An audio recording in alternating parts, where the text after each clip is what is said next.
মন খারাপ হয় যে আল্লাহ যদি আমাকে কোনোদিন নিয়েও যায়, তো এই যে ছেলে মেয়েগুলো, মানে আমি আল্লাহর কাছে সবসময় দোয়া করি। আপনি জানেন যে আমার আল্লাহ একটা সন্তান দিচ্ছে, 3 মাস ওর বয়স।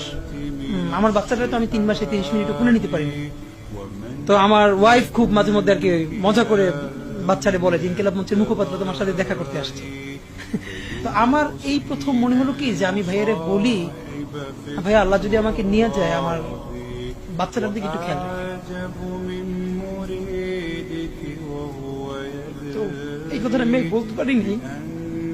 আব্বার একটা, মানে আপনি যদি বলেন যে আমার সারা জীবনের যেটুকু সততা, সাহস, লড়াই, এটা দুনিয়ার সমস্ত শক্তি আমার আব্বা।